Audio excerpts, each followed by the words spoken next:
Great moments on NBC. Good protection. Throwing for King. Could go all the way. 40, 30. Touchdown, Oakland.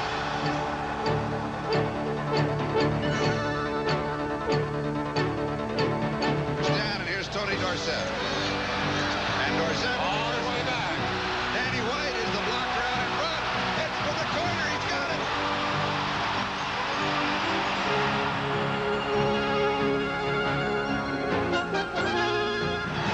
From the 2. 20. He's in the open again. 30. 40. He's going to go all the way for a touchdown. 98 yards. Sponsors of the Old Spice NFL Rookie of the Year program. Dan Marino remembers his beginnings at Central Catholic High School in Pittsburgh, Pennsylvania. I knew I was a pretty good player. I didn't think of myself as anything special or better than anybody else, but I knew that I had the capabilities of playing college football. In those days, I was much quicker than I am right now, and I used to run the ball a little bit. We were, pretty wide open offense. I think from what I remember, we used to throw the ball from 25 to 35 times a game, which is a lot for high school, especially in that area. Well, I think I just enjoyed playing, but I think every kid's dream when they're growing up is to be a professional athlete. I know mine was, and I'm very lucky to have the opportunity to be a professional athlete right now. Good afternoon, everybody. I'm Phil Stone. Working with me today here in Baltimore, former Bills and Raiders wide receiver Bob Chandler. It was a week ago when Miami totally dismantled the New York Jets, while the Baltimore Colts looked totally inept against the Buffalo Bills. Question, Bob, does Baltimore have what it takes, enough horses to beat Miami? Well, Phil, after their poor performance last week, Frank Kush has gone back to the basics, stressing the fundamentals at practice this week. On the other hand, Miami, after a great defensive performance last week, has really picked up their spirits. The thing that has really pumped life into that Miami team is the emergence of Dan Marino at quarterback. Somebody forgot to tell Dan Marino that rookie quarterbacks are not supposed to be able to play in this league. So what he's gone out and done in just 2 short weeks has become the #1 ranked passer in the AFC, completing over 60% of his passes for 528 yards and 9 touchdowns. 2 weeks does not make a quarterback, but he's off to a real fast start, Phil. We are set to go. The man you're looking at, Raul Alegre, and he will kick it away. The deep man for the Miami Dolphins, number 41, Fulton Walker. Walker with a 24-yard average. Of course, he broke one for 78 yards. What a game he had last week against the Jets. 3 returns for a total of 143 yards. Fielded by the short man. And he will be down at the 30, makes that the 25-yard line. It is Woody Bennett, the backup fullback. Gary Padgett brought him down. So the Miami Dolphins, this is the way they'll go today. The rookie out of Pitt, Dan Marino, who told us before today's game he loves to play in this kind of weather. Nathan and Franklin, the running backs. The receivers, Duper, Nat Moore, and Dan Johnson, the tight end. The offensive line for Miami, Giesler, Kuchenberg, Stevenson, Newman, and Eric Lasko.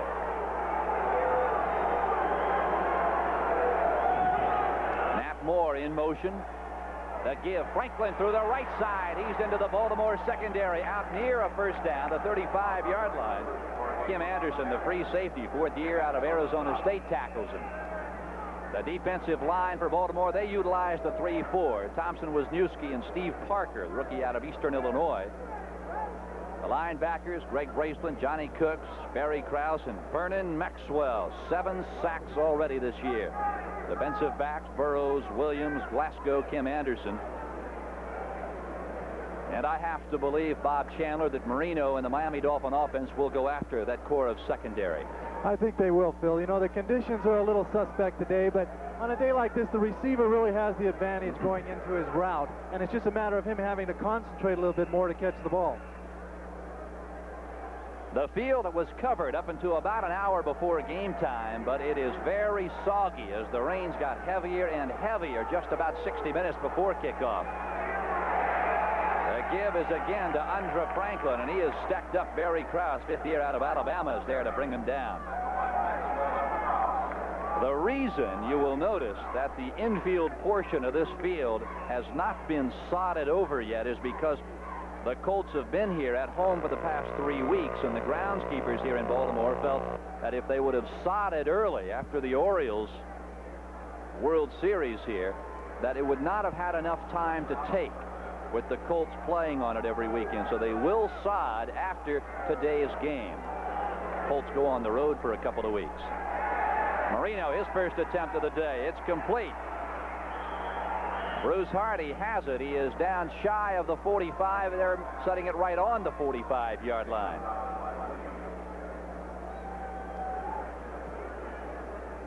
Bruce Hardy, 6th year out of Arizona State. There's one guy that Frank Kush didn't get. There are 8 Sun Devils on the Baltimore Colts roster. Of course, Kush, for 22 years, strode the sidelines at Arizona State. And 21 of those 22 years, he had winners there. 2nd down and 2. The ball on the 45. Franklin tries the left side, runs into his own interference, and is down very close to the first down. I think he got it. Kendall Williams and Kim Anderson combining on the stop. Bob, you hear so much when field conditions get to looking the way they do that maybe it helps the offense, maybe it helps the defense. Does it really aid anybody? Well, you know, it's such a psychological thing. I think the team that prepares himself for the weather and the conditions mentally really has the advantage. I don't think any one team plays better, particularly in wet weather or dry weather. You know, that's really been an overplayed thing. Miami is used to playing in the rain, though, even more so than maybe Baltimore is. The one setback now for Miami is Woody Bennett. 2 tight ends for the Dolphins on 1st and 10. That's Hardy, and it is incomplete.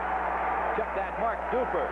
Kim Anderson, great coverage by the Baltimore secondary, and what a game Duper had last week. Yeah, Mark Duper has really come on strong for him this year. He's a young receiver. What he's doing here is he's running a quarter route. One thing I questioned Marino about the other day was what his reads are, and it looked to me here he was looking at Duper the whole way, and actually the coverage was pretty good by Baltimore. 2nd down and 10. The ball at the 48-yard line.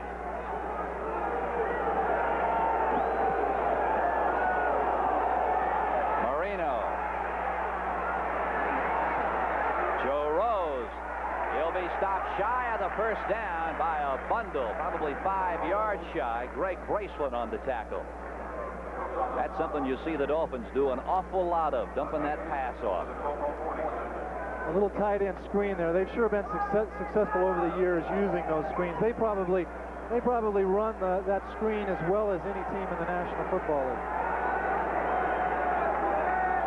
Here we see Johnny Cooks coming up to make the tackle on Rose. He's a very active linebacker. That's the trait of this whole defense. They're very active and they pursue very well. 3rd down and 4 as the crowd comes to life here in Baltimore. From the shotgun, Marino. He was intending the pass for Nat Moore. He fell down on the cut. Excellent coverage by Nisby Glasgow. And the Dolphins unsuccessful with their possession here. And Reggie Roby will come on to attempt the first punt of this football game. Roby in his first year out of Iowa, one of Hayden Fry's charges. And boy, what a tough loss Iowa took yesterday at the hands of Michigan. Well, they say Reggie Roby now is the biggest punter in the world. Who's going to argue? 6'4", about 240 pounds, certainly the heaviest punter in the league. Roby with a 43-yard average. Ricky Porter, the lone man back at the 10-yard line. End over end. And it'll go out of bounds at the 15-yard line. So the Baltimore nailed down by a couple of rookies, Jim Mills and Chris Hinton. On 1st and 10 from the 15, here come the Colts. And a give right up the middle. It is Curtis Dickey. Check that, McMillan. And Bob Baumauer in on the stop. The Miami Dolphins, who normally employ the 3-4 defense because of tremendous problems at linebacker, are going with a 4-3 today. Betters, Baumauer, Charles, and Beaucamper on the line. The linebackers, Brzezinski, Thomas, and Bowser, and the defensive secondary, Judson, Blackwood brothers, and Gerald Small. 2nd down and 6 from the 19. 3-yard drop completed to Tracy Porter, third year out of LSU, and Gerald Spall pounces on him, short of the first down by about 3. Tracy Porter is just running a little quick hitch pass. You know, they recognize a soft corner over there. They're giving him some room because he has some speed. It's a good way to pick up 5 or 6 yards, and Frank Kush is trying to throw the ball occasionally today.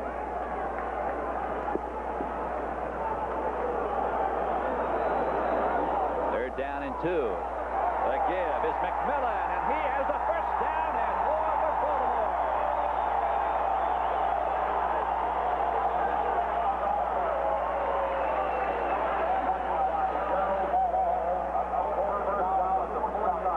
Well, I talked to Bob Brzezinski yesterday, and I asked him what he thought about this Colts offense.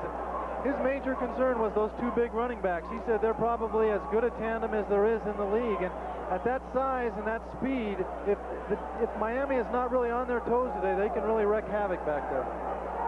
Now the Colts out of the I formation. The tailback is Dickey. The man down is McMillan.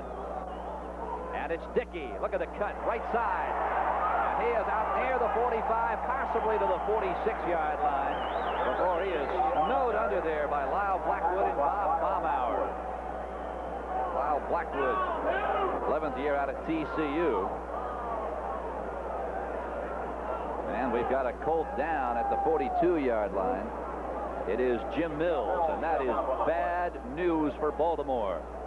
He is the guy they expected to run over all day long. Of course, the matchup there, probably the best in today's game, Bob. Mills and Doug Betters out of Atlanta, 7-0 early in the second period. Here, it is scoreless, 9:07 to play in the first period. Baltimore, 2nd down and 4 at the 46.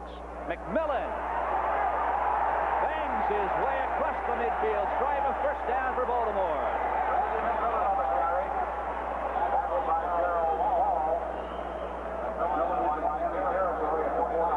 Bush, for 22 years at Arizona State, made a living off the passing game. When you look at all the great wide receivers that man turned out at Sun Devil Country, he has really bent his whole philosophy around now as a coach in the pros, Bob. He sure has. He's had to adapt to his personnel, and his personnel right now dictates a running game. 1st and 10 now at the Miami 49-yard line. Dickey. And he'll be nailed right at the line of scrimmage by Glenn Blackwood. Glenn already in his 5th year out of Texas Longhorn country. That's what makes that Miami defense so effective, is because of the way their safeties, whether it's free safety or strong safety, these Blackwood brothers come up and they force so well. A lot of safeties aren't quite as physical as these two, and this is a very important ingredient for Miami's defense.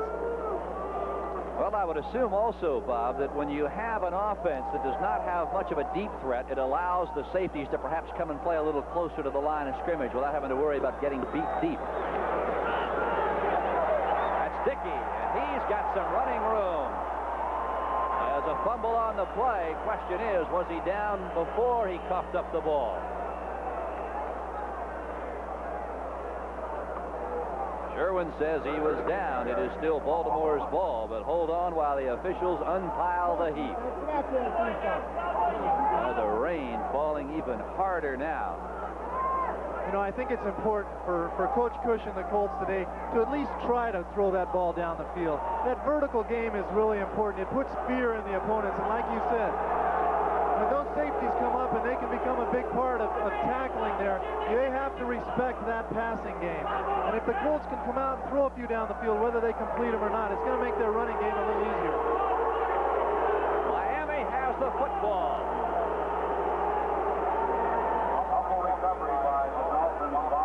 Now, did Dickey cough it up? It looks like the ball is loose there. He did. You know what's interesting is there's the ball right there on the ground. Dickey and McMillan get so many of their yards. They say almost 1/3 with second effort. What happens a lot of times on that second effort is there's 2 or 3 guys tackling the ball carrier, and that's when fumbles occur. There's a lot more fumbles this year, and it's not because they're just happening. Teams are teaching their tacklers to go for the ball. That second and third tackler has a responsibility, and that's to try and strip that ball out of there. So the Dolphins, with their second look at the ball here in this football game, 7:33 to play in the first quarter, no score.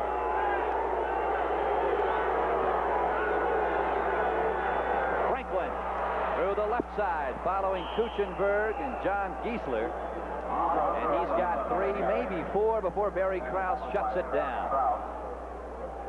This telecast is presented by the authority of the National Football League. It is intended for the private use of our audience.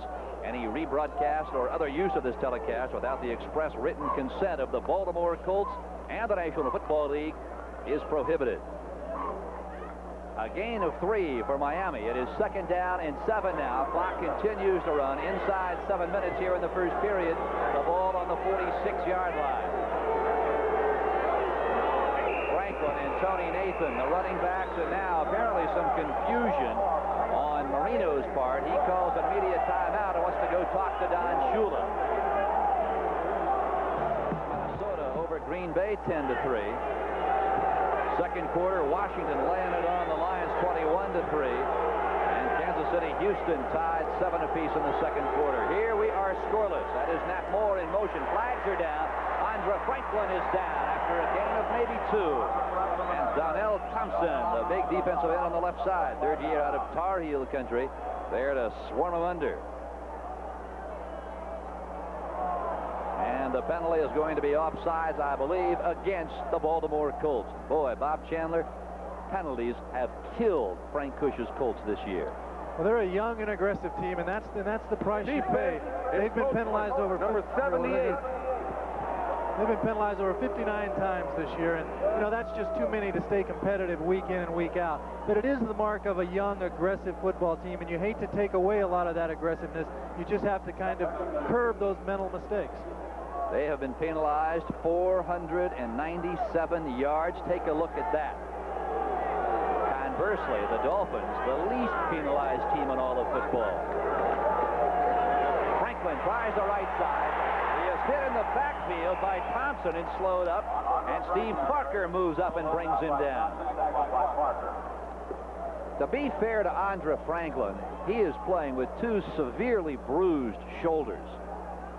After last week's dismal rushing performance by the Dolphins, 51 yards and 29 carries, the least amount of yardage on the ground for a Dolphin team in 8 years. Shula said, I wasn't concerned with Franklin gaining yards. I was more concerned with him getting back to the line of scrimmage. That tells you something about your running game.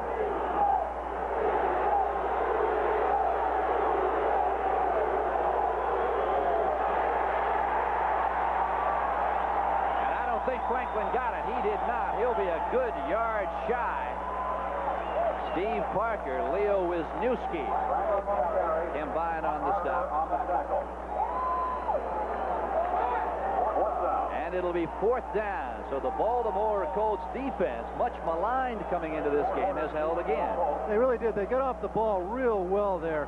And, you know, the thing that they don't want to do is for those offensive linemen to be able to get underneath them and drive them out of there. And they didn't allow it that time. And Baltimore needs a couple of these kind of plays in the early going of this game to fire that defense up, which has really been their strong part of their performances this year.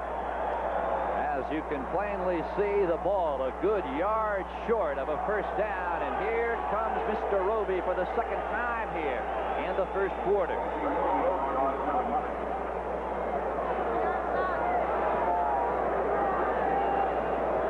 Ricky Porter, the lone man back for the Baltimore Colts, standing at his own 10-yard line. Look at the rain falling here at Memorial Stadium. Roby standing in very, very slippery mud out around the second base position. Low snap, good rush, and he gets it away. Again, not particularly long. Porter will let it go, and it turns out very, very well for the Miami Dolphins. Dead inside the the wide receiver almost did right there. Here comes Dickey through the left side behind Chris Hinton, and he picks up about 4 before he is snowed under. Bo Camper's there. Mike Charles is there, and so is Lyle Blackwood.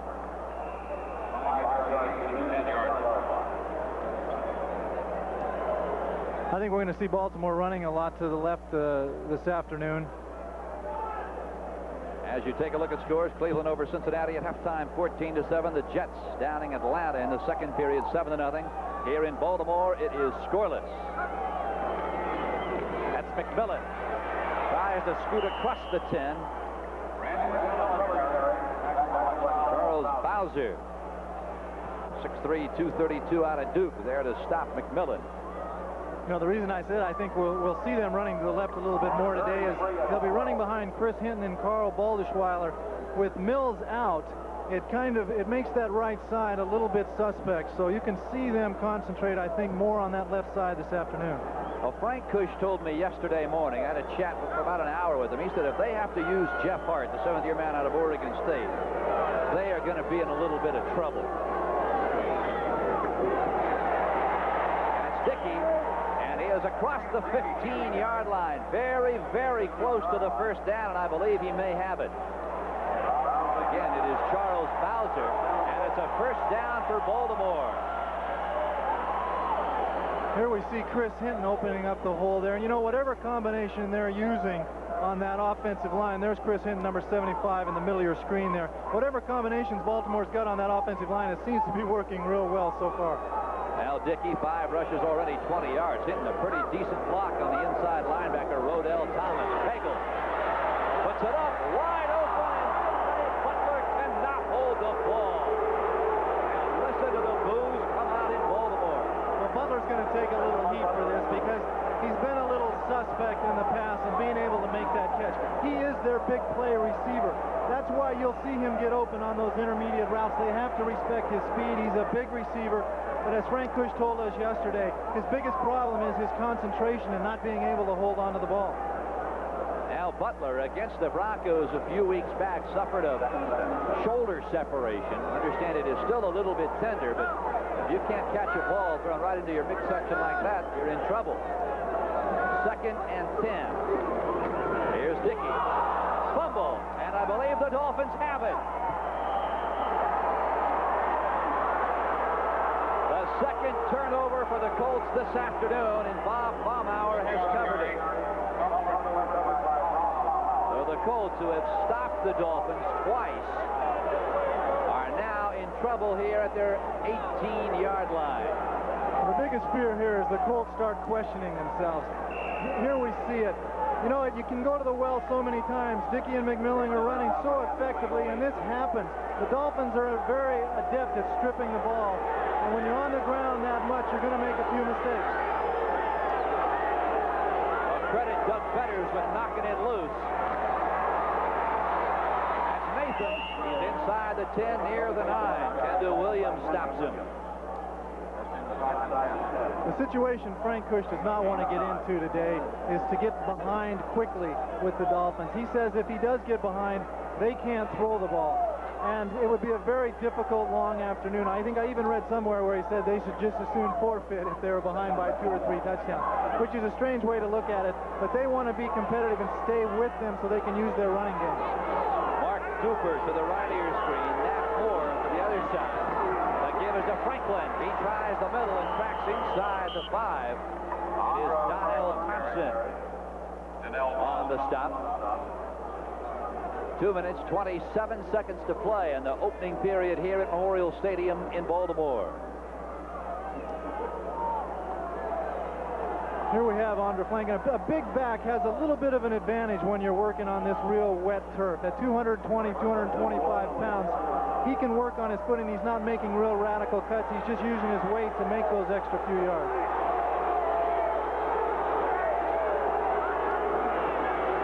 Franklin, right side. Oh boy, is he nailed. Donnell Thompson again. And say what you want about the pass rush of the Baltimore Colts and the fact that there virtually is none. But when it comes to stopping an opponent's rushing attack, Thompson, Wisniewski, and Steve Parker, 3 of the finest in the game. Here we have it. You know, that's just tremendous penetration by the Baltimore's defensive line. And it looked like, there he is. Donnell Thompson is very happy about that one. He's been making some tackles the last couple of weeks. Marino with plenty of time. Wide open in the end zone is Nat Moore. His 3rd touchdown of the year.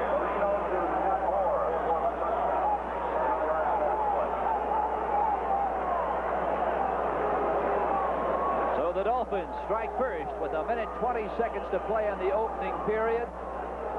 Here we have it. You know, it looks like Glasgow, Barry Krause, and Johnny Cooks were all looking at each other there as Nat Moore just ran a little slant-in pattern, and there had to be a mistake in coverage on that one.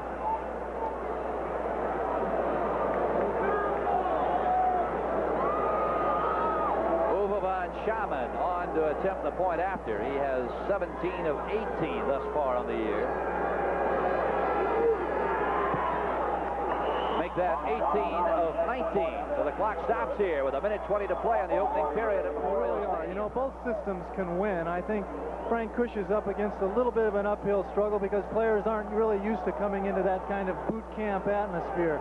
And he realizes that, but he needs those kind of players, and he wants those kind of players, and he's, as he told us yesterday, he's going to stick with them. Uwe von Schamann is set to kick it away. Kendall Williams, Ricky Porter, Alvin Moore, the three men deep for Baltimore. And it'll be Ricky Porter at the 5-yard line. He puts his head down and barrels across the 25 out near the 27-yard line. Fulton Walker brings him down. This is the third offensive series for the Baltimore Colts, and at the 27-yard line, this is their best field position of the afternoon. There you see the scoring drive. It took Miami 1:58 to go 18 yards following the fumble by Curtis Dickey. Marino, an 8-yard strike right over the middle to Nat Moore. And for Dan Marino, that is his 10th touchdown pass this year. That's Dickey. And he gets one, maybe two. Mike Charles, the rookie out of Syracuse, on the stop. Charles, I understand, loves to dance, a la Mark Gastineau. Calls it the levitation dance. I hope we get a chance to see that today. I'm not a big dancing fan, but I'd rather see a couple more guys do it than just Gastineau. Bagel statistics not impressive thus far today. In motion, Tracy Porter to the top of your screen. That's McMillan. Look out, he will be stacked up at the line of scrimmage by Charles Bowser. No gain on the play. It'll be third down now and 6 at the 30-yard line. Bob, you can't overstate the simple fact that when you do not have a respected passing attack, it is so much easier for the defense to put together the game plan. That's true. That's why it's almost worth it to just waste a play occasionally and throw the ball downfield. Yeah, you heard it. The gun sounds, ending the first period of third down and 6 now. For the Colts at their own 30. Pagel to put it up. A swing pass. That's McMillan. And he is upended shy of the first down. Oh, what a stop by William Judson. He is coming off the game of his life a week ago. He really is. You know, and what happens when you have a great game like that is you play with a lot of confidence. He's probably, you know, I really expect him to have a decent day covering, too, if he gets the chances. Here we'll see him come up and force. Cornerbacks at his size, 180, 185 pounds, don't like to come up and force in this situation, especially against a back the size of McMillan. But here he comes up, takes his feet out from underneath him, and stops him short of the first down. Stark on to attempt his first punt of the day. Boy, does he have a great average. 46.5 yards of boot, and he sails this one. Clayton at the 19. Flags are down, and oh, Clayton is upended at the 28. Ron Stark, his longest of the year, 67 yards. He is number 2 in the AFC behind Rich Camarillo. That one traveled 45 yards. And you can believe that is going to be a clip against Miami. So we'll take the ball back from the 28-yard line. Let's listen to Ben Drake. Yep, we can't hear him. Apparently the microphone out, but the call is, if you can read lips, no foul. No foul. The New York Jets leading Atlanta 7-0. Bruce Harper, a 78-yard touchdown run. It is 7-0 Miami here in Baltimore. Oh boy, Tony Nathan is hit right at the line of scrimmage by Leo Wisniewski and Steve Parker. You know, Phil, despite Dan Marino's hot hand the last couple of weeks, I don't think the weather has that much to do with the way they're running the ball today, but Miami's offensive personality over the years has been a running team. it's a great asset for them to have a quarterback, or at least feel they have a quarterback now who can put the ball up in the air and cause the big play. But they basically like to keep it on the ground. Woody Bennett, the lone running back for the Dolphins, now on second and long. Marino with time. Going deep. Cooper's got it.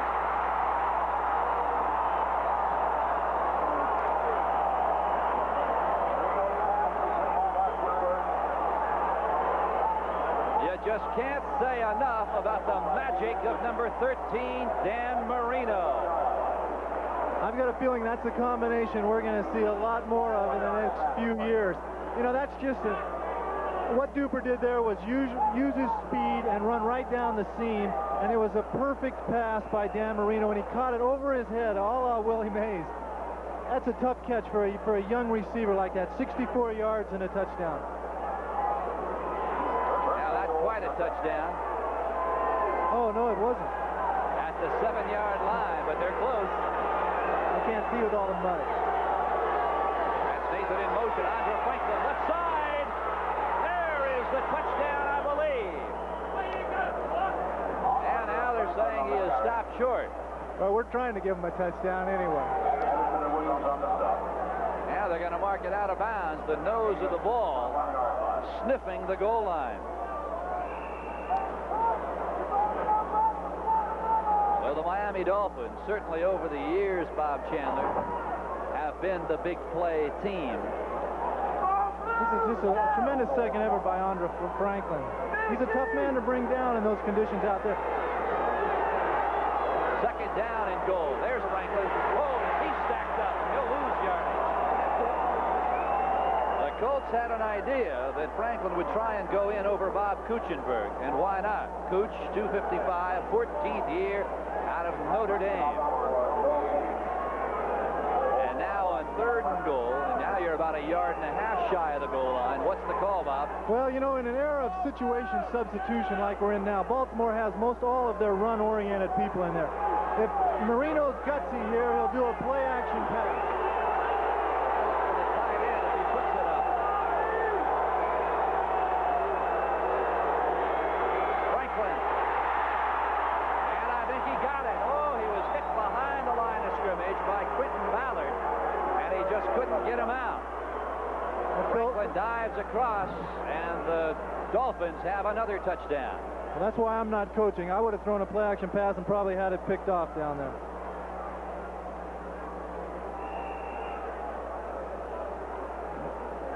We're seeing a lot of second effort today by Andre Franklin, and this is exactly where he's hit 2 yards behind the line of scrimmage and manages to shake loose, stretch out, and all he has to do is clear the plane of that goal line with the ball, which he did there before he's considered technically down.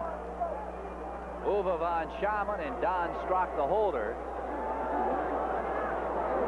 asking the official for something. Want the ball moved over. So Dwight Stevenson obliges. It's down. Von Schaman, great elevation, and it's perfect. Showers continue to fall here over Baltimore, Maryland, as they have ever since last night. Uwe von Schaman. It'll be Porter at the 8-yard line. On his feet. Flag is down. He is across the 30-yard line. Eddie Hill tackles him.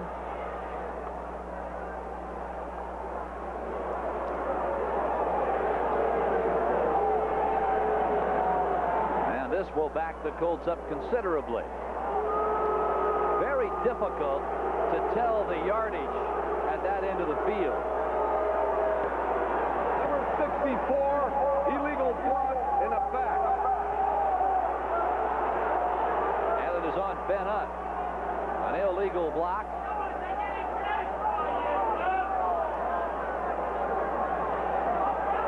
The ball will be spotted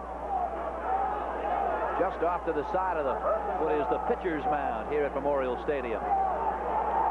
Dickey, McMillan, the running back. Booza split wide left. That's Dickey, and he has got running room. Curtis Dickey, tackled by Blackwood. He's out across the 20-yard line near the 22. It'll be 2nd down and 3. 10 minutes, 41 seconds to play here in the first half. Don't forget, stay tuned for NFL 83 at halftime. All the scores, highlights from around the league on this, the 8th weekend of the National Football League season. McMillan, check that Dickey. He has the first down, and he is hammered in the mud. I don't care how many years you've been around. Bob, you played 12 years. Did you like playing in the muck?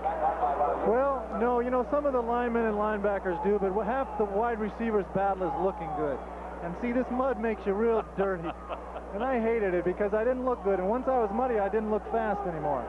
And probably didn't feel real fast. Well, I never felt real fast. 1st and 10 now. The ball on the 30 out of the I formation. Tight end in motion. Sherwin. Play action. Pagel puts it up. Booza has it. It's the first completion to a Colts wide receiver today.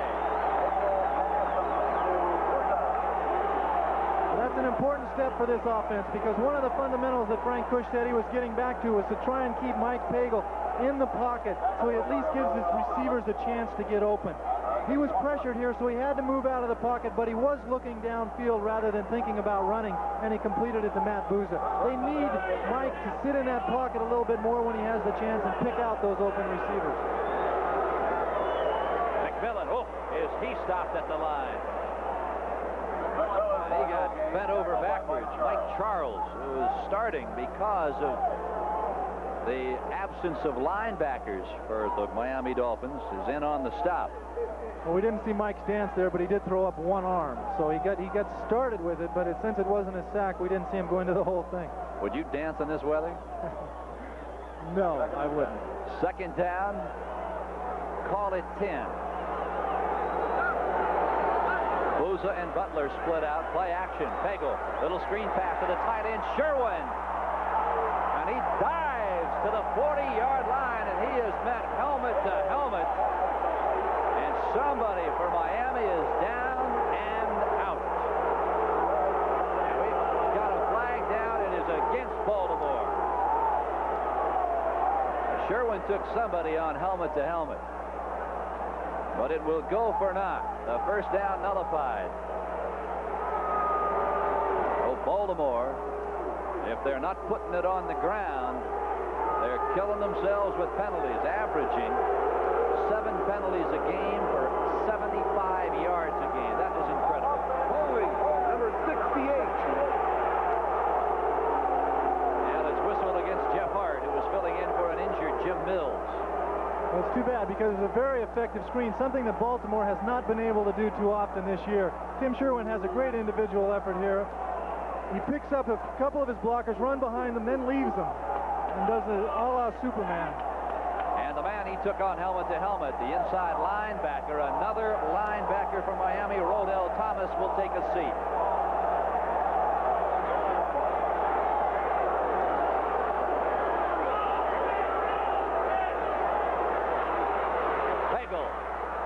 Downfield, and it is almost picked off. Intended for Tracy Porter. He almost found William Judson, who last week against the Jets had 3 interceptions in the 2nd quarter. That's why I said I think he'll be playing with a lot of confidence now. You know, so much of this game is mental, and a guy comes off of a good performance like that, he feels he can start covering anybody. He starts taking a few chances, and it pays off. And there it was a very good defensive play on that play. 3rd down and 20, and take a look where the ball will be spotted, right in the middle of the goop. 6 defensive backs now for the Dolphins. Small, Blackwood, Langford, Glenn Blackwood, Kozlowski, and William Judson. Pagel. Rose. Picked off. Langford, the 6th defensive back, is down at the 47-yard line. And again, Pagel was looking for Tracy Porter. For Mike Pagel, his 9th interception of the year. So the 3rd turnover for Baltimore. It's comes with Mike Cagle was looking at him the whole way. Miami converged on him, and it really was no chance. The ball was thrown so high that we really didn't even get a chance to see it in the screen. And there Paul Langford picks off his first career interception. Now Langford perfected his craft about 75 miles from here under the watchful eye of Joe Paterno at Penn State. Here's Franklin trying the right side. He picks up maybe 3. Donnell Thompson, third year out of North Carolina with help from Johnny Cooks. Now that's the story today. The Colts with 3 turnovers. That coupled with the fact that very, very untimely penalties against Baltimore have cost them 2 first downs. Second down and 8. The ball at the 49-yard line. 7:34 to play in the second quarter. The give is David Overstreet, and he is hit at the line by Barry Krause. Now Frank Kush told us yesterday, Bob, that his Colts just don't have, number 1, enough talent, number 2, enough experience to rebound once they have mental or physical breakdowns. Yeah, you know, they've really been counting on big plays this year and to try and play as much mistake-free as they can, which obviously they haven't been able to, and which has been the story today also. Shotgun for the Dolphins. Marino right over top. He's got a receiver, and it is Duriel Harris, and Greg Graceland splashes down.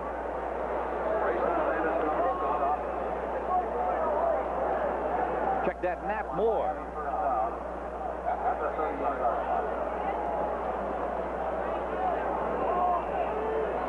Here we have Marino coming out of the shotgun, which really is pretty good for a young quarterback, because standing back there in the shotgun, it gives him an opportunity to look at the whole field without having to drop back and get reads. And he picked up Nat Moore for a first down. First and 10 now at the 38. Inside handoff. That is Tony Nathan, and he has got big yardage. Another first down. Near the 27-yard line. Clock running, 5:59 to play, a second quarter. It is Miami 14. The Colts nothing. Well, this is the time Baltimore on defense really has to regroup and come up with a big play. I think the worst thing that can happen, obviously, is that they get behind 21 points here so early in the game. Nathan and Bennett are the running backs. First and 10. And flags fly. All-start offense. And I believe it was against Bob Kuchenberg.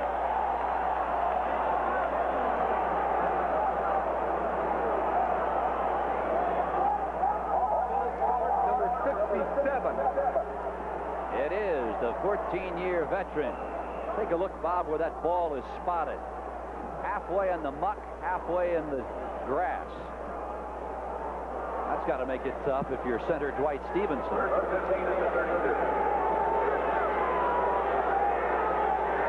First down now and 15 at the 32-yard line. That's Nathan.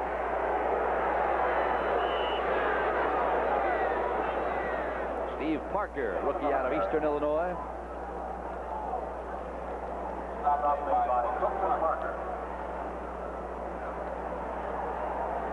Scores around the league. It is Washington over Detroit 28-3. That game now early in the third period.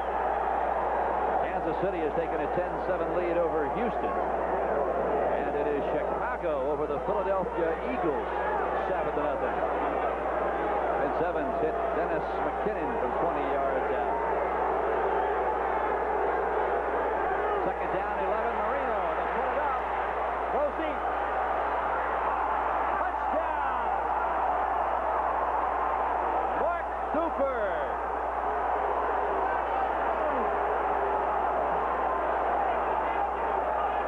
I think he's going for his over his 200-yard record today.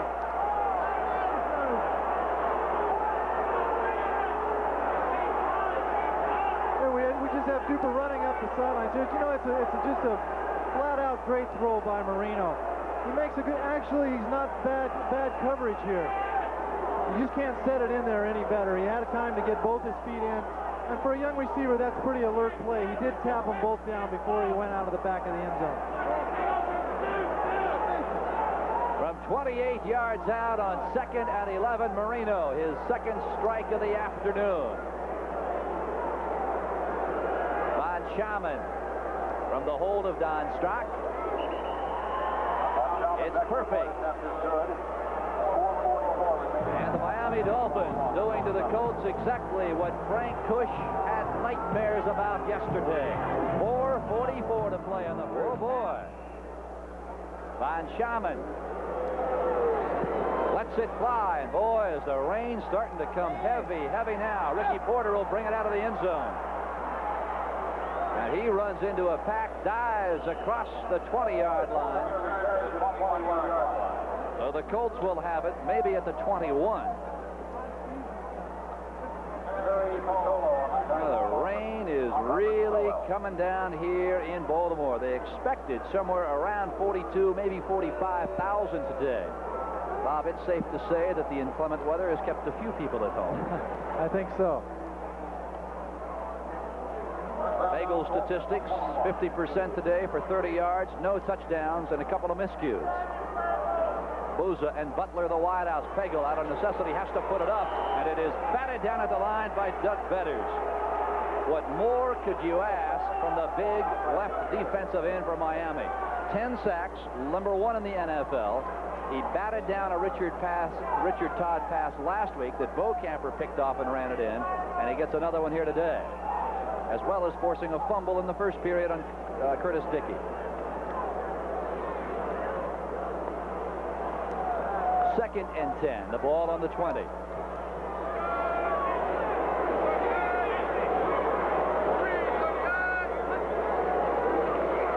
McMillan. And he is dropped by the man I was just speaking of, Doug Betters, 6'7", 250 pounds, out of Nevada, Reno. Time remaining in the first half. Don't forget, stay tuned here to NBC. NFL 83 will update you on scores and highlights around the league. Cleveland leading Cincinnati in the Battle of the Buckeye State, 21-14. That game now in the third period. Cincinnati trying for their second victory of the year. 3rd down and 8. 6 defensive backs for Miami. Pagel throws complete. Bernard Henry, the only clean uniform on the field, comes down with the ball. Well, don't you know that has to wake you up a little bit? His uniform used to be clean, Phil. Now it's getting to where it looks like he's been playing a little bit. You know, here again, Miami pressured Pagel real well here. He ducked under their oncoming rush and managed to hit Bernard Henry over in the flat there. He has to do that. That's what they want him to do. If he has to scramble, continue looking downfield and try and pick up those receivers. 1st and 10, Baltimore out of the I formation. Play action. Pagel with time. Now throws. That's Curtis Dickey, and he has it. Another big pickup. 10 yards and another first down for Baltimore. Look at Curtis Dickey. Curtis Dickey in this situation is what you call a little outlet receiver. If everybody else is covered, Pagel will get back to him. Here he is kind of sloshing around in the mud, waiting and trying to stay in that open hole and not run into coverage, which he did a very good job of there. Another first down for the Colts. At their own 46-yard line, 2 minutes, 18 seconds to play. Out pattern. That's Alvin Moore. He's got it. Out of bounds on the clock. A pickup of 8 yards on the play. So the Colts, for the first time in this ball game, are beginning to put together an offense. Well, I like this offense. You know, Pagel is doing a very good job. When he has to scramble, he's picking out his receivers. There he looked over and saw a soft corner out there, picked up 7-8 yards. They have to continue to do this. They can't keep going to the well, which is the running game, because they're really running out of time already in this game. Alvin Kellen Moore and Randy McMillan are the running backs. Tim Sherwin now shifts and sets. The give is to McMillan. He fumbles it and recovers it, I believe. So McMillan, motoring around the left side, just lost grip of the football. In all deference to these guys, that football is pretty slippery at this stage, and you know he's looking as he gets the handoff from Pagel. You know he's looking, he's trying to maneuver, and there's the ball is stripped. It's a tough thing to hang on to when that ball gets so slippery out there. But he does manage to recover it and avoid what could have been a very costly turnover of the ball. Over the Colts. Mistakes, penalties have crippled the Baltimore offense. And you talk about rain, oh, we've got it for you today. And it is coming harder now than it has all day long. Marino will keep it himself, just trying to get the clock to run out. You can be certain. You know, as hard as it's been raining, the grass portion of the field still looks in pretty good shape. It's not accumulating water anywhere, and the footing really doesn't look too bad yet. It's the muddy area that looks horrible. Second down and 10.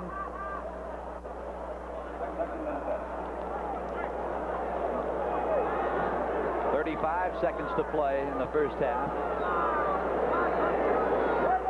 Marino again will just lay down. And the clock is stopped. Baltimore on 3rd and 10. They'll try and get the ball back. You got to love their spirit. Yeah, you do. I mean, that shows you that they don't think they're out of the game yet, and they're really not. Frank Kush told us how tough it is for them to come back and try and throw the ball in a catch-up situation. You know, what did he say this week? If it becomes a throwing contest, it'll be a calamity, and Jane won't be there. I think I read that several times this week. Well, that's the situation he's got here today for himself.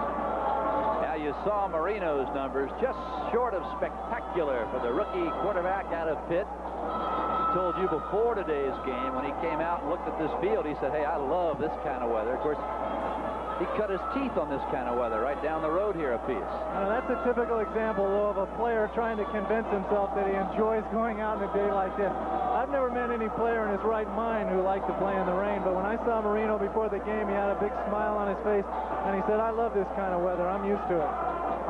So maybe he believes himself. 29 seconds to play. Now you look at Don Shula. And what does the future have in store for Don? That is the question that perhaps Shula doesn't even know at this point. There's Andre Franklin. He'll go around the left side, and he is hammered right there by Randall Tate. He was picked up. Clock continues to run. 19 seconds, and now it's stopped. It'll be 4th down, a punting situation for the Miami Dolphins.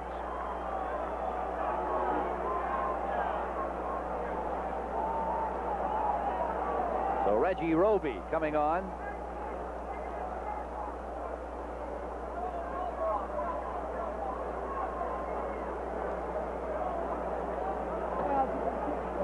For Roby, his 3rd attempt of the day. And Ricky Porter would like nothing more than to break a good return here with 19 seconds left. His longest of the year, 50 yards, averaging about 10 yards per punt return. Roby, interesting story about Reggie at Iowa. He was sort of a designated punter. They had 2 in Hawkeye country. When they needed a boomer, they sent in this man, Reggie Roby. When they were looking for a short punt, they had another guy that kicked it away. Oh, almost blocked. And Porter will call for the fair catch. And he's got it.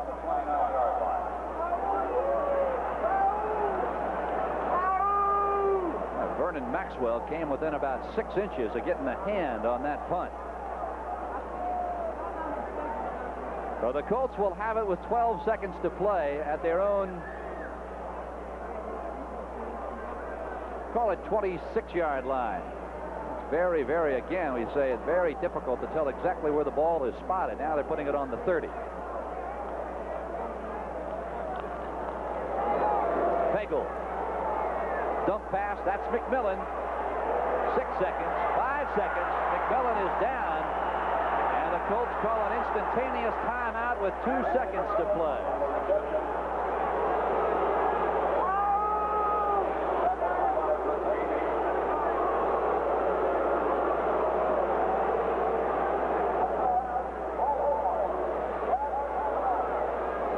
So the Baltimore Colts not dead yet. Bob, you said something yesterday when we were talking to Frank Kush that I found rather interesting. You were saying that the Colts are so young that they don't really understand or accept when perhaps they should be out of a ball game. Well, that's a fear that a lot of teams that play the Colts have in mind. You know, it isn't that veterans quit when they realize the game is lost, but there is a difference there. This team is so young and so aggressive, and Frank Kush has instilled so much fear into them that they'll never quit, regardless of the score of the game. They'll keep coming at you. So Miami has to be careful not to get overconfident and let down at all, or the complexion of this game could change drastically. Time expired. Pagel will have one last shot, and he'll have to run it. And oh, is he running it? And he is finally knocked out of bounds by Charles Bowser. Glenn Blackwood slowed him up. He's #1 rated quarterback. He got the scoring started with this 8-yard touchdown pass to number 89, Nat Moore. Marino had one more touchdown pass in the first half. This one of 28 yards to Mark Duper. 11th touchdown pass of the year for Dan Marino. Continuing to fall here at Memorial Stadium. It is the Miami Dolphins 21, the Baltimore Colts nothing. Halftime statistics much more even than you might expect. Certainly, it is the Baltimore Colts on the short end of a 21-0 score. Boy, you take a look at the statistics, Bob Chandler, and it would not indicate that wide a margin. Well, turnovers have been the key here today, and Baltimore has turned the ball over 3 times, as you can see there, and Miami was able to capitalize on that and turn it into scores. Only talking about 7 yards, total yards difference. Passing, Marino 7 of 11. For the Colts, Pagel 6 of 8, but as you said, Bob, turnovers, the real story here. Early on in the ball game, Dickey coughed it up twice. On the first turnover, it was a 8-yard pass, Marino to Nat Moore, made it 7-0, and then Duper. Boy, what can you say about Mark Duper in his second year? Last year, he played in only 2 games because of injuries. This year, he gets a break because Duriel Harris got in Don Shula's doghouse early. Duper had a big 64-yard reception and a 24-yard touchdown catch. Well, he's done an extremely good job for a rookie. You know, here we see him here on his touchdown catch. And, you know, keeping your feet in when you catch the ball is as important as catching the ball. Here he gets away with it, but he won't get away with this too often. And it's a sign of a young receiver. He had enough time to make sure both his feet were in. It goes down in the books as a touchdown, but in actuality it wasn't. What's amazing?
is Ron Stark. And he will kick it away after a snap that came rolling back to him. That's Clayton. And I kind of have the feeling that that man right there isn't trying to do a whole lot. No, I think he would be more than happy to come out of here with a 21-0 victory today. First and 10. Give right up the middle. It's Tony Nathan. Right now, all Shula and the Dolphins want to do is keep that clock running. Final end from Buffalo. The Bills on the short end. A 31-0 whipping by the New England Patriots. Atlanta, after trailing 21-0, has just taken a 24-21 lead over the floundering Jets. 32-yard field goal by Nick Luckhurst with 3:42 to play. Washington laying it all over the Detroit Lions, 38-17. 14-11 to play here at Baltimore. 21-0 Miami. That's Franklin, and he has hit at the line of scrimmage, possibly a yard.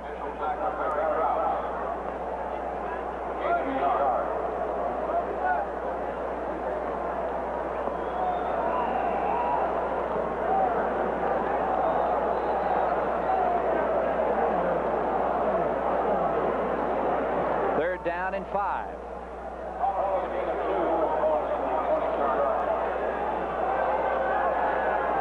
Now this time the Dolphins will not go out of the shotgun on 3rd and 5.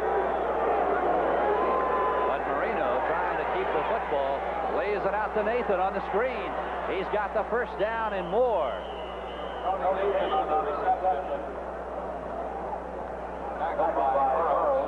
Clock continuing to run. 13-12. A first down for the Dolphins. Another final score rolling in. It is now a final at RFK Stadium. Washington defeating the Lions 38-17. Heisman, a couple of touchdown passes to Art Monk and Joe Washington. Reggie Evans scored a touchdown, make it 2. Mosley a field goal. Matt Moore in motion to give right up the gut. Andre Franklin. Take a look at that. This is where just trying to stay on your feet is tough. All right, back in New York, let me show you the game that just started in the Kingdome. Franco Harris from 9 yards away on the Steelers' first drive so quickly. Pittsburgh on top of the Seahawks, 7-0. Let's go back to Baltimore now. That's a big, big game for both the Steelers and the Seattle Seahawks. That game at the Kingdome. Seattle, with a victory today, could move to within a half game of the Raiders, depending on what Los Angeles does tonight against the Cowboys. Whistle sound. Marino is down, and Duper tries to run under it. Good defense by Randall Tate. Tate, a late acquisition by Frank Cush and the Baltimore Colts. Really, they needed to go out and get another defensive back because of the Derek Hatchett incident, Bob. Yeah, well, Derek has decided that he doesn't want to play for the Baltimore Colts, so he's done everything possible to try and get out of here. Here Marino lofts it up. You know, we heard a whistle. I'm not sure what happened, but it's a smart play for Marino to go ahead with the play regardless of whether he hears a whistle or not, because oftentimes it turns out to be a free play. Shotgun, 3rd down and 7. Inside handoff, that's Nathan. And he is way short of the first down. Vernon Maxwell. What a job with help from Sanders Shiver. We haven't heard too much today from Vernon Maxwell, and it's interesting how over the past few weeks, offenses have been able to kind of neutralize Vernon Maxwell. He was leading the NFL in sacks after the first 2 weeks, and since then he's really been kind of ineffective because what they've done is put somebody up in his face. He's not a real big physical guy. He's just a fast, very active linebacker. So by putting people up in his face, they've kept him out of a lot of the action.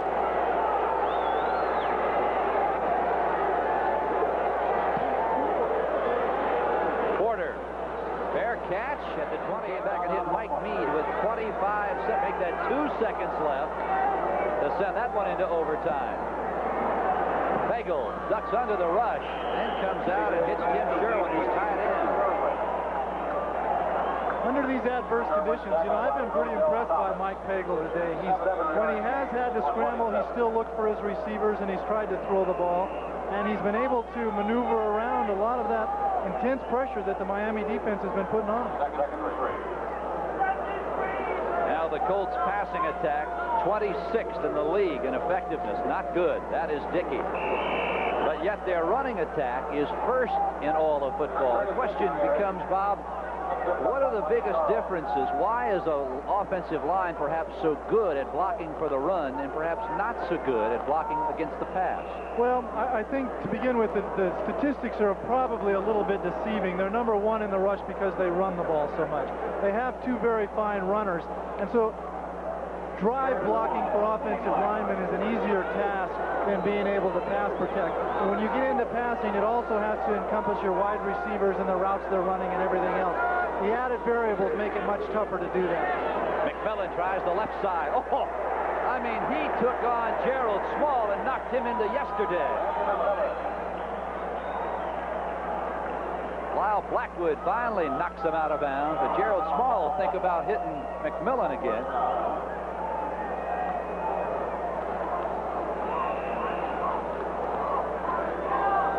Yeah, you don't want to come up and hit a 225-pound back like that. You know, you got to give them credit for that at this stage of the game. I mean, McMillan and Dickey are still running hard, and that's one of those things we talked about earlier where they pick up a lot of their yardage on second effort. Pagel right over the middle to Sherwin, knocks it up in the air. It falls harmlessly to the mud. Lyle Blackwood, good coverage. That's a very good read by Mike Pagel. What they're doing is they're doubling both outside receivers by rolling up their defensive backs on them and then covering them with somebody else deep. And so the guy to go to in that situation is your tight end who can find that hole or that seam in the middle, which Sherwin did there, but he just couldn't catch the ball.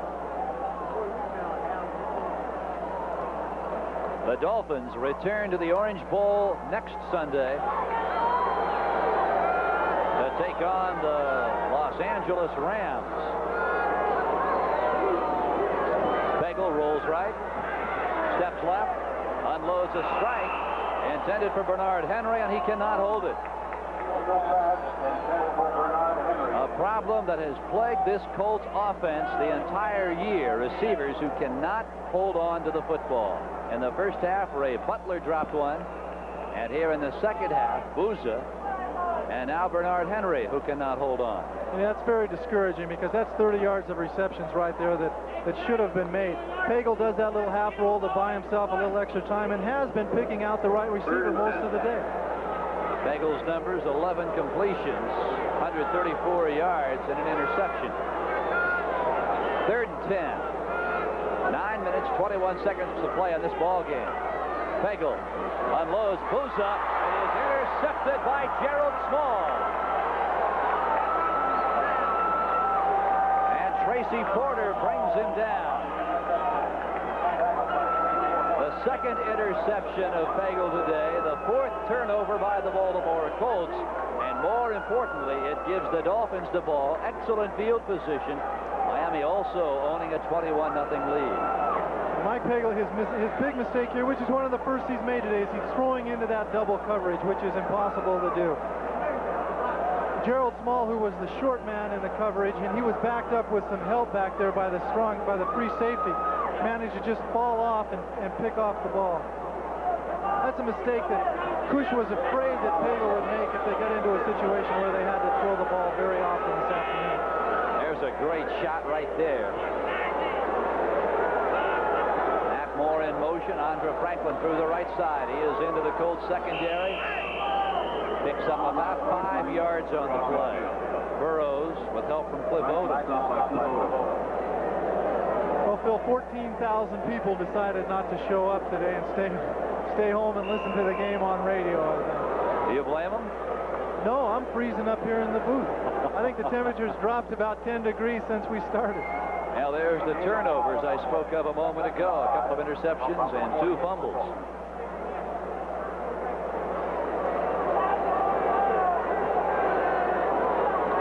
Second down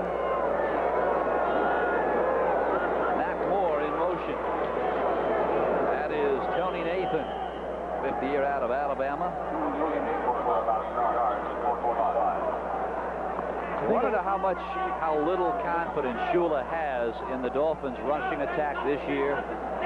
They have thrown now 15 touchdown passes and have rushed for only 4 touchdowns. And that's something that probably you can't go back. You have to go back many years to find a Miami team that has done that. When they get down inside the 20, notoriously they've been a team that would run the ball in. Atlanta has taken a lead over the Jets, 27-21. 7:42 to play here. The ball is on the ground. And it was Dan Marino recovering his own fumble. Another score. It is over at Lambeau Field in Green Bay, where the Minnesota Vikings, on a Benny Ricardo field goal from 32 yards out, have defeated the Packers 20-17.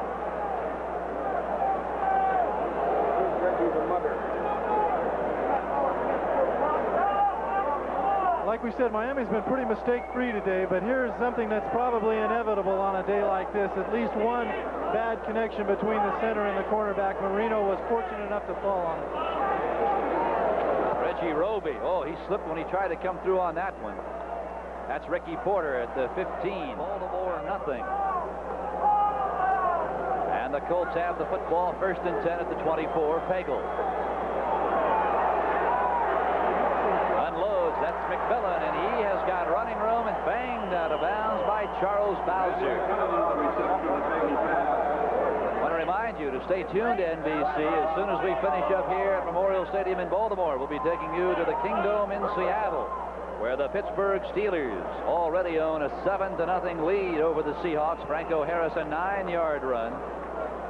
Another score, first quarter at Tampa Bay. It's the Bucks 14.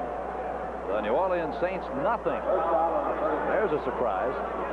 One of your former buddies. John McKay may win his first game today. Yeah. Pagel trying to stand up. Can't do it. Again, it is Bowser.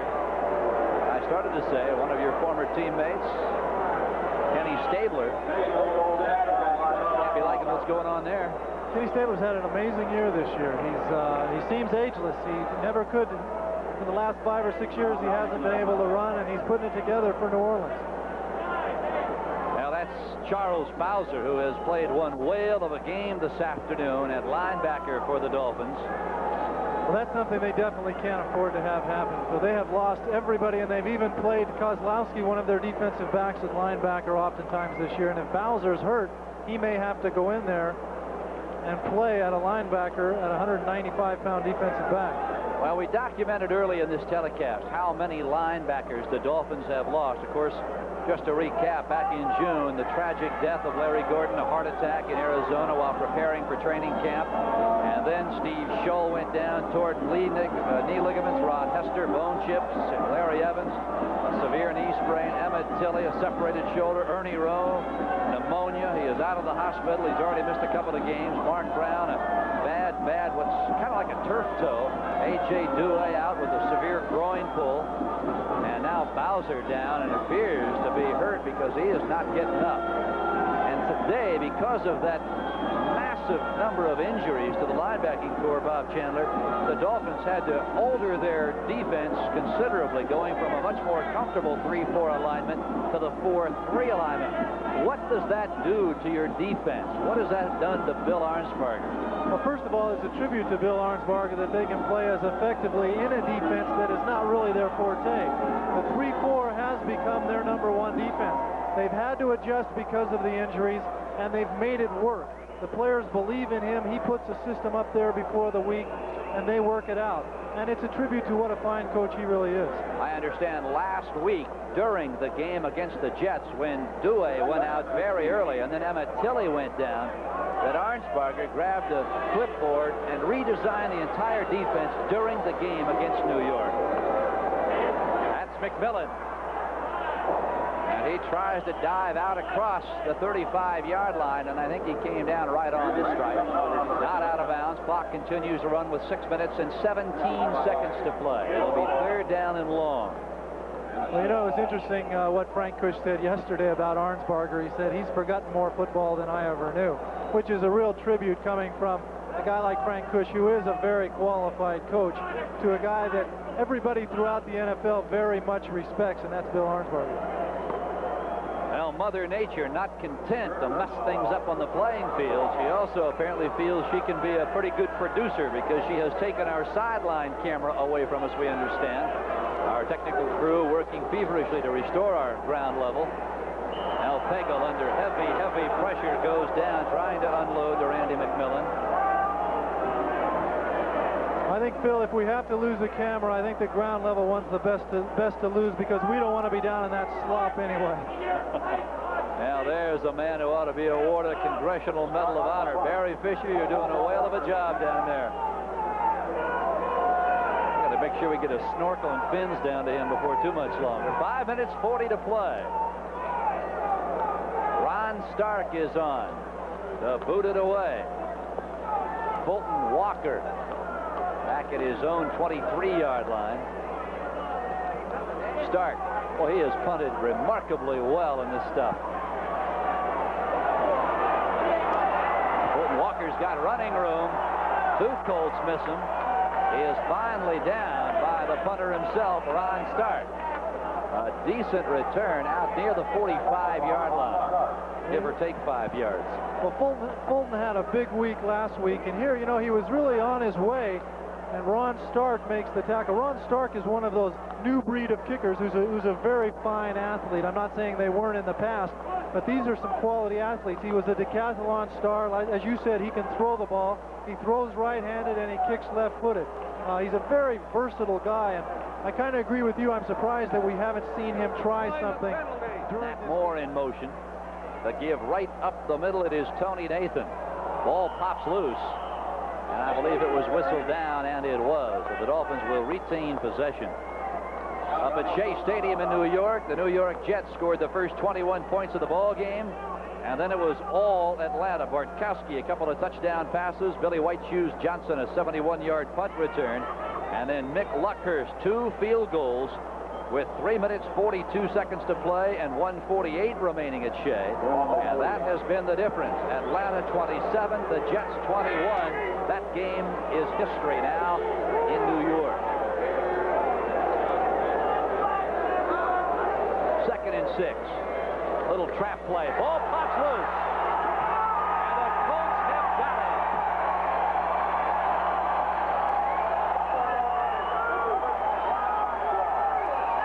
Well, Phil, that's the thing they were worried about with David Overstreet. He's been fumbling. Like I said earlier, as I said earlier, Shula is trying to work him in to give him some confidence. He gets a clean handoff here. Here you see him going in. Marino had to stretch a little bit, but he has possession of the ball. Just not protecting it as well as he should with both arms when he's running into heavy traffic like that. Well, credit Cliff Odom. What a hit he put on Overstreet, and it was Vernon Maxwell who fell on it. The first turnover by Miami today, and that is saying something when you consider we have had a driving downpour since opening kickoff. Play action, Pagel. And he underthrows Tim Sherwin. Incomplete, I believe. The ball did bounce. It did. 3 officials converge.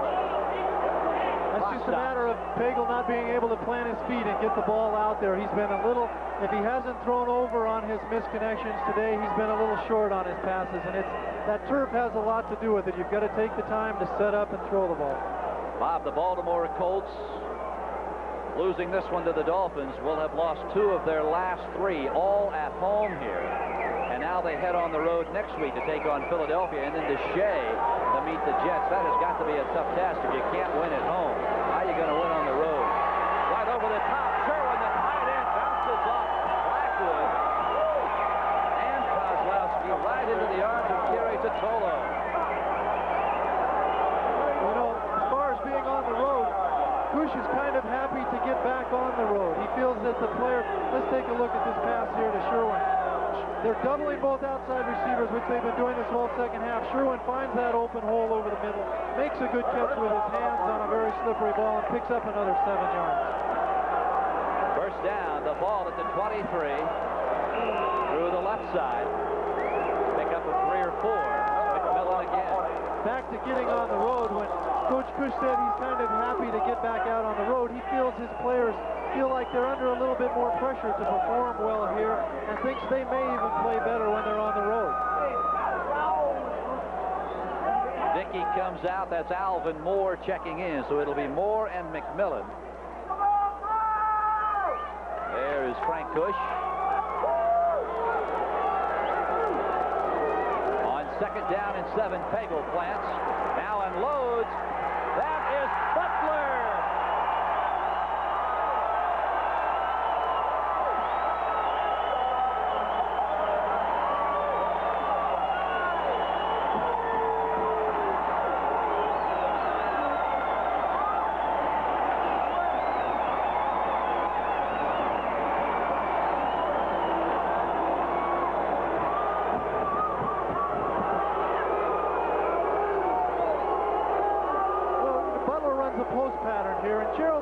Actually has pretty good coverage. We see Pagel dropping back in the middle of your screen. Gerald Small comes in front of him to almost try and make an interception and comes up a little bit short. Butler's got pretty good height, and it was a good throw by Pagel. Now that's the first score we have had since midway through the 2nd period. Stark puts it down. Allegre sends a line drive right over the crossbar. It ain't pretty, but it got the job done. So the Colts, with a touchdown and a point after, are on the board. Now trails the Dolphins 21-7 with 3 minutes and 13 seconds to play.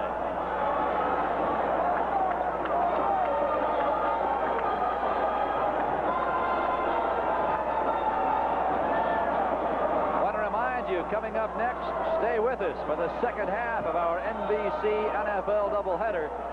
You'll see the Pittsburgh Steelers against the Seattle Seahawks from the Kingdome in Seattle.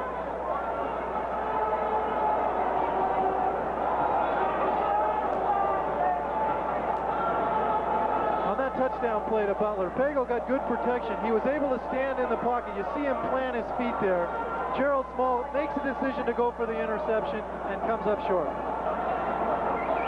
Now, as Cush said yesterday, the one thing he has to teach his second-year quarterback is to stay in the pocket, plant, and then throw. You can't throw when you're dancing.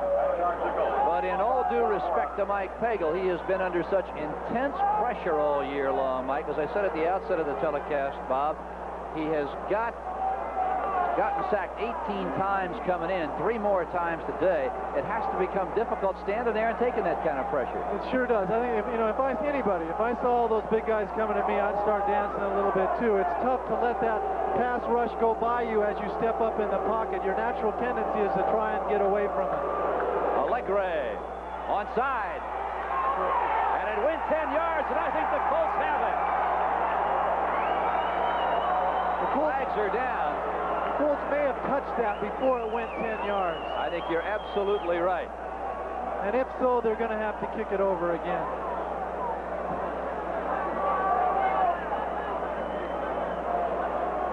And why the officials talk things over, I want to thank our stats man, John Schneider, our spotters, Ron Thomas and Charlie Coliani. What Miami has in here is they have their 10 yards. Touched it before it went 10 yards. You'll see it here. It's about at 8 yards right there, and the kicker Allegre touches it himself. In a situation like that on an onside kick, Miami puts all the people on the front line in what they call their onside kick return team. Guys that are supposedly have good hands that can handle the football. You know, with Allegre, Bob, getting such tremendous elevation on his kicks, I wouldn't be surprised to maybe see him try and drop one over the front line here. That's a real possibility. Once you've tried the onside kick, you know Miami has their onside kick team in there. They're ready for it. But in conditions like this, it's still a good shot at it. Somebody could make a mistake. 3 minutes, 10 seconds to play. The Colts need the football and a couple of touchdowns to go with it.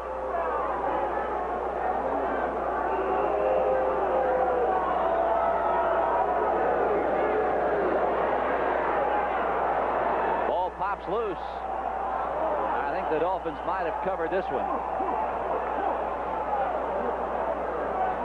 Yeah, they're still fighting for it down there. That's the most dangerous pile right there to be in football. And the Dolphins have it. Well, the onside attempt goes awry, and the Miami Dolphins with a 21-7 lead, 3 minutes and 4 seconds to play.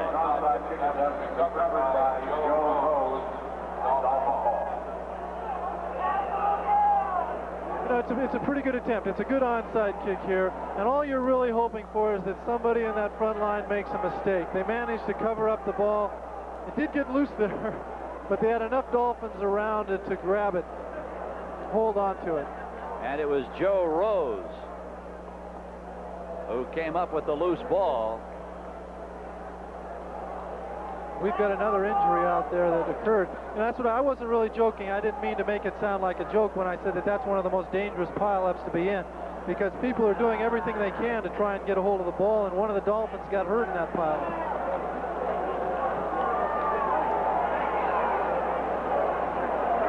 It looked as if it was Robert Sowell. I believe it was. There's a score from the Kingdome in Seattle. Pittsburgh 14-0. Harris with a 9-yard run. Quarterback Cliff Stout a 1-yard scamper.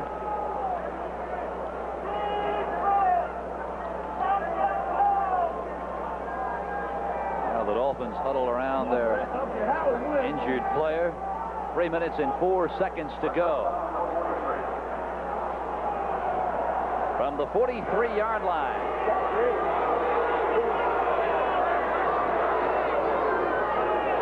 That's Tony Nathan. His way across the 30, near the 35-yard line, stopped short near the 37. Steve Parker on the tackle. You know, I can tell you what's on both of these teams' minds right now. Miami wants to get into that shower and see what it feels like to get some of this dirt off and get in that warm shower. And Baltimore is really concerned about continuing to play tough during this last 2.5 minutes, because they know they're going to have to deal with Frank Kush come Monday. And that's kind of a scary experience for these guys. Second down and 5. 2 minutes and 22 seconds to play.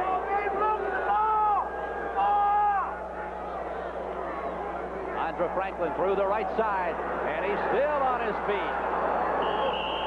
Tripped up finally by Randall Tate, second year out of Texas Tech. On the move, and take a look at that, if you will. The Colts owning the yardage statistic against the Dolphins today, but as you have heard us say many, many times, statistics often do not tell the story. That's Andre Franklin fighting his way inside the 25-yard line. Johnny Cook's on the stop.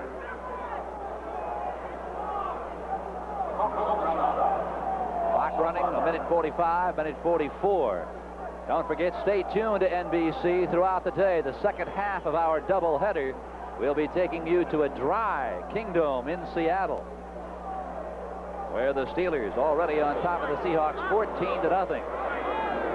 Stay with NBC News all day and all evening long for the latest developments on the tragedy in Beirut, Lebanon early today. Second and 9. Andre Franklin hit in the backfield. Great pursuit by the Colts offensive line and linebacker Cliff Odom. Phil, we've talked today several times about the success of the Colts running game with McMillan and Dickey. And you know, one of their offensive backfield coach, Roger Theater, does an interesting thing. Saturday night before a game, he puts together a highlight film of their best runs throughout the season, and they sit and watch it. And he thinks, and it really works, he says it makes them believe that they feel very good about themselves and that they're good players.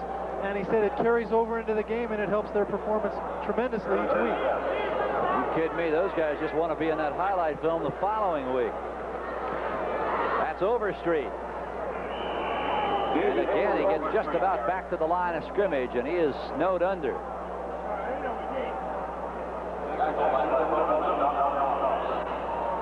Clock stops. Timeout. Baltimore Colts on 4th down and about 9.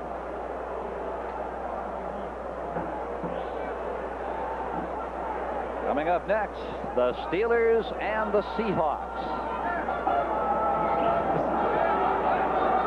Don Shula, he has had it tough this year, particularly the last few weeks. As you heard earlier on NFL 83, USFL New Jersey Generals owner Don Trump still trying to get Don Shula talked into coming over and taking over as head coach of the Generals. Well, I asked him about that, and he really didn't want to give me a real straight answer. He was pretty non-committal. He said that he's very concerned about his team this year, and he's got a football season to finish, and pretty much left it to whatever has been said has been speculation. But with the kind of numbers they're talking about, I think anybody would have to take a long, hard, serious look at that offer. Of course, the public figures say that Trump and the USFL is offering Shula $1 million a year, part ownership in the Generals, and the Baltimore TV stations and press today are saying that the only thing standing in the way is Shula wants one of those $2.5 million condominiums there, and the Trump Tower right in the middle of Manhattan. And Trump still has not responded to that. David Overstreet through the right side. Extracurricular activity down there on the play field. What we're going to see here is just a little bit of Baltimore's frustration. There's Vernon Maxwell, who's been pretty much stymied all day long. He's made a few big plays, but not nearly the kind of activity that he got accustomed to the first 2 weeks of the season. And tempers flare a little bit when the guys get frustrated like this. They look at a game like this and they wish they could have had a better afternoon. And here we see where San Francisco is falling behind the Rams in the second quarter, 7-0. The Rams look like they're for real this year also, Phil. Now they're in a dead heat for first place in the NFC West, and it was Ferragamo to George Farmer from 13 yards away early in the second period. No foul at 56. That's a first down. Now the personal foul, says Ben Dreith, against Vernon Maxwell. A first down for Miami at the 10-yard line. 17 seconds remaining.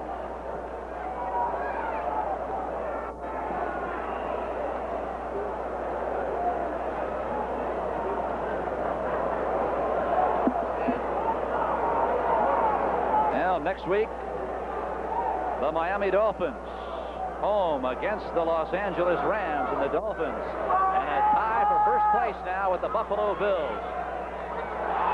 Ball's down, and I believe the Dolphins have recovered their own fumble.